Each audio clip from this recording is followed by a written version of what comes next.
As workers, we can sometimes find ourselves operating on autopilot. We can get caught in the busyness of our lives and our jobs and run from one task to another without stopping to think about how we're really feeling. Reflective practice encourages us to stop and think about how we work, how we respond to clients and colleagues, and how or whether we look after ourselves. It is an important first building block of well-being. Reflective practice is a bit like mindfulness. It provides us with an opportunity to slow down our thinking processes. In doing so, we have the opportunity to think about what we are doing well, how we can improve our practice, the impact that we have on our clients, colleagues, family, how we react to clients, colleagues, situations and family, and our emotional and physical well-being. Reflective practice means that you become aware of what your body is telling you and you take notice.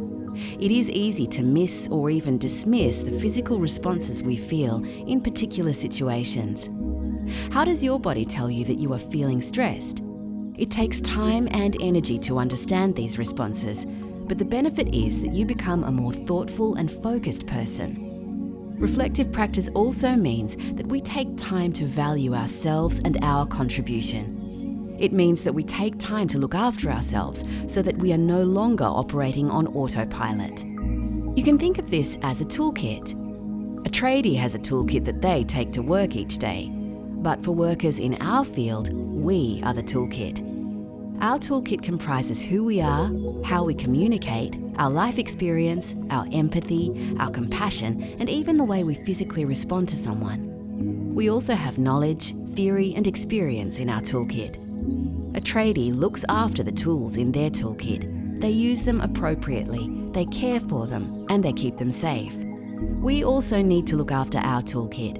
We need to care for ourselves. We need to keep ourselves safe. We need to choose the right tool for the right job. Reflecting on your personal practice will ensure you are in control of your work, enabling you to give the best service possible to your clients and colleagues. Let's hear some examples of how we can integrate reflection into our own practice. One of the biggest ways or the quickest ways to build your skills as a worker is to reflect on what you're doing and have that opportunity. So whether you do that in a staff meeting or in supervision or just with a colleague, whenever something happens, it's good to talk about what was the story, how did I feel about that, how can I apply that to my practice.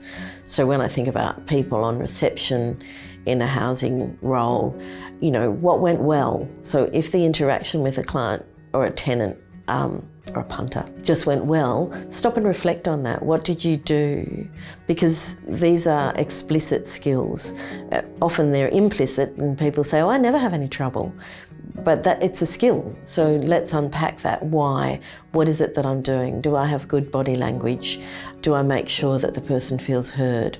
What do I do to allay their concerns so they feel valued and listened to, and then they calm down? One way it can be done is in your team meeting, talking about a piece of good work and asking teams to identify good work. So somebody did a home visit this week and it was really cool to see what they did at the front door, how they said hello to the person they were visiting, established the time for the visit, and really showed that person the balance between, well, this house belongs to the community housing organisation, it's your home.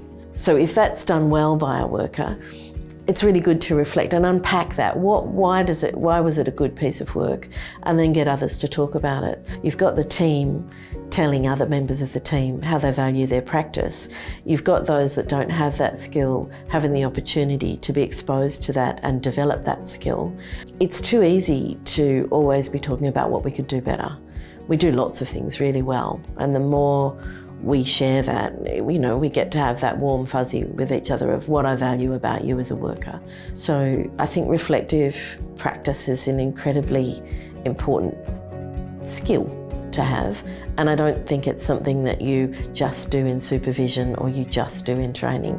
So if suddenly my relationships aren't going so well in the team, am I getting tired? What have I done to plan for holidays?